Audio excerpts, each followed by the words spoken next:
So yesterday, a No Kings protest was held throughout the United States, and many were out in the streets by the thousands. In some states, hundreds of thousands, all because of an administration in Washington who opposes the rule of law.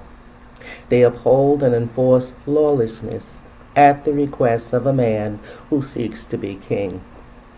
But the people have declared loud and clear there will be no kings here in America.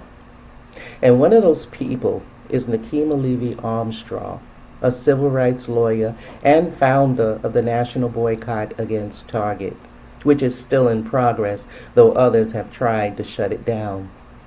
I've been following her fight, so I was very interested to hear what she had to say during this No Kings protest, because she's been directly targeted by the Trump administration for that fight. Not a fight against Target, but a fight against DEI, pushed by the Trump administration and agreed to by Target. So they don't like her fight, which is insisting on the return of DEI. She's not being targeted for a boycott. She's being targeted for calling out the hypocrisy within a government that demands that all the people obey it, while the government itself does as it please. No clearer example can be given than the Americans murdered in the streets by ICE, who then have their murders justified by the government, irregardless to whether or not they were in a protest against ICE, on the streets helping somebody else, or on their way to take care of some personal business of their own. The presence of ICE within that city is terrorism at its finest, and the half has not been told, because media is afraid to tell it. There's just no other way to say it. How do you explain the lack of coverage, national coverage, for an unknown entity on U.S. soil snatching people off the streets and murdering its own citizens, and silence in the commentary of media reporting it in regards to rights and tyranny taking place here in the U.S.? They have become the mouthpiece of the government, reporting only what the government has to say. I understand the non-biased opinion should be given while reporting, but the law is non-biased, and when it's violated, you ought to tell it. We don't need your opinions, just the facts, because when telling it, there's the truth. Fact is, you can no longer depend on media to tell the truth of the matter. You need to hear it directly from those who are out here waging those fights if you really want to know what the fight is about. Because sometimes others will hitch themselves to your fight as if in support and go meet with the people you are fighting against and exclude you out of those meetings. Then come and tell everybody else that the fight is now over, claiming they got things from those you were fighting which they never really did, leaving nothing but confusion and disgust upon realizing exactly what occurred. So no, the Target boycott ain't over, and in fact, many have said they ain't never going back to Target because they understand the insult that's been given. If rolling back DEI could be viewed as something being in compliance to Trump's order and not Target's own statement in regards to people of color, then why would Target allow ICE to set up and stage itself right on its own property and then parade their officers throughout their store like blood-lusting tyrants, intimidating your own employees, arresting customers, dragging them out to some unknown place? But that's not all they've done. They financed the prosecutor's office in Hennepin County to not only go out and arrest black males, but to guarantee their convictions. So why should black dollars be spent at Target when blacks themselves are the target with a finance bullseye on their head?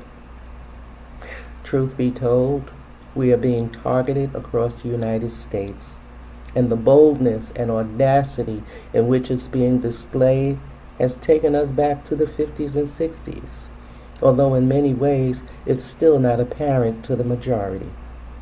I'll tell you what is apparent. a bold attempt to reduce us all into the status of slaves. Some of you working on a plantation right now, you just don't know it by that name. And the bigger the plantation is, the more they have you working like a slave. Yet here's a fight I think you should all follow.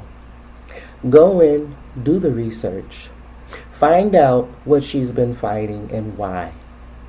Find out how a civil rights activist, attorney, organizer, ordained minister could be targeted by the U.S. government for seeking to uphold its Constitution and laws, calling out the violations being committed, and how they arrested and threw her in jail for doing so, claiming she was disturbing the peace when she went into a church and questioned a statement given by a minister for a prayer he had just given. He prayed that God would help them all do better as people, as human beings. So at the conclusion of the prayer, she asked him, how you going to do better as people and as human beings with a pastor of this church functioning and operating as the director of ICE here in this city? Well, now, that blew the covers off some stuff, because people were being murdered, wrongfully detained, with ICE officers playing touchy-feely on those women, and you got a pastor in here directing it all? But your prayers have been answered, because we gonna shut all this down, is what she said. Of course, more diplomatic in saying it than how I just said it, but the point was made, and that was it. And not even people in the church were aware that a pastor was serving as the director of ICE, overseeing and directing all of its arrests and detainments. So conversations began being held right there in the church with those who attended. And there was no riot or disturbing of the peace. It was attended also by those who had been fighting ICE, who further conveyed what was taking place out on the streets. There were no arrests at that time. That came afterwards, although police were right outside the church throughout the entire ordeal. So what happened that she and two other reporters, Don Lemon being one of them, what happened that an order was given demanding their arrests? What were the reasons? I mean, reporters do report, that is their job. And questions were asked concerning a prayer being given, followed by inquiry concerning it by those in attendance. Yet they say she was disturbing the peace. And a total of 39 people were arrested, including the reporters. And now they're all fighting that case at this very moment. If it makes no sense, then you probably haven't been given the truth about it. Sometimes you got to pay attention to what is not being addressed, although it's been exposed. You might find out more than you care to know, because it might make you rethink all you thought you knew thus far. Like whether your pastor or preacher is working for God or this government. Either way, here's Nekima Levy Armstrong speaking at yesterday's No King protests. I'm Nekima Levy Armstrong, civil rights attorney, activist, and someone standing firmly against authoritarianism, tyranny, and fascism of the Trump administration.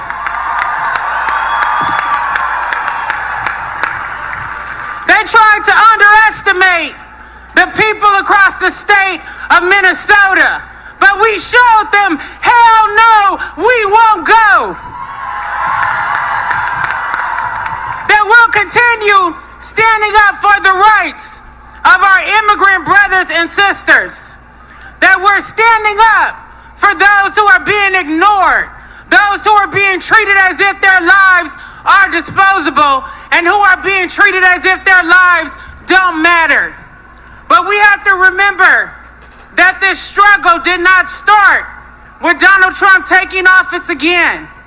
It started with our indigenous brothers and sisters standing up for their people, their dignity, their traditions.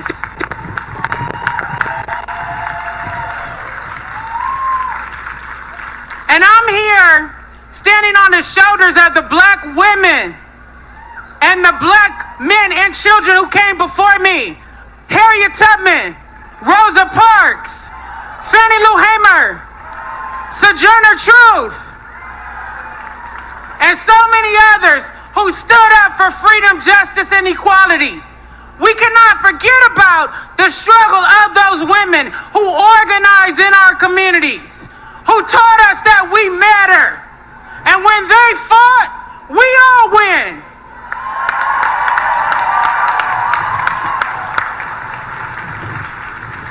I want to lift up one of my comrades, Monique Colors Doty, co-founder of Black Lives Matter Minnesota.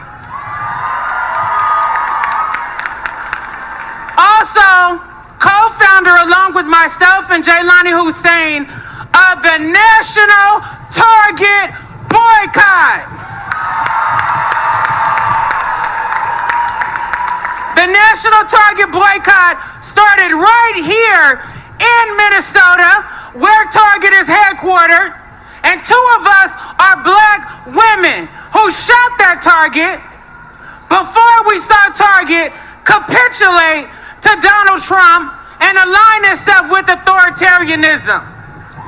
We decided that it was time to hold a hometown company accountable for their actions.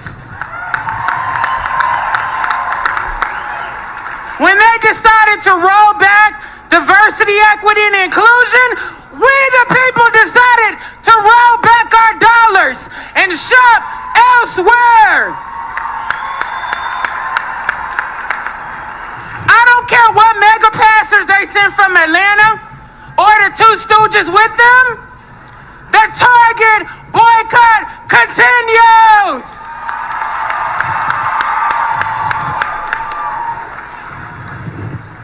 I also want to lift up the more than 200 Minnesotans who are currently facing state and federal charges for standing up against the Trump administration. We are calling on our state and county elected officials to drop the damn charges. These people put their lives, bodies, and livelihoods on the line for our freedom and the freedoms of people across this country. Myself, along with Monique and other black women, are also co-organizers of the city's church protests that took place on January 18th during Dr. King weekend. There are 39 of us right now, the righteous 39, who are being charged by the Trump administration for standing up for freedom, justice, and equality. We need to stand behind those of us who are calling out ICE, fascism, tyranny, and authoritarianism on behalf of the people, standing up for our immigrant neighbors, standing up for Renee Good, standing up for Alex Preddy, and calling for justice.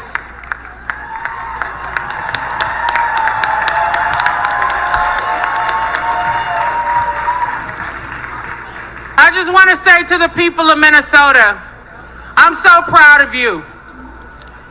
You stood up, you fought, you put your bodies on the line, you spoke the truth, and you let them know we're not stepping back. We're not afraid. We will continue to rise up for the people of this country, for our immigrant neighbors, and for the future of our democracy. All power to the people!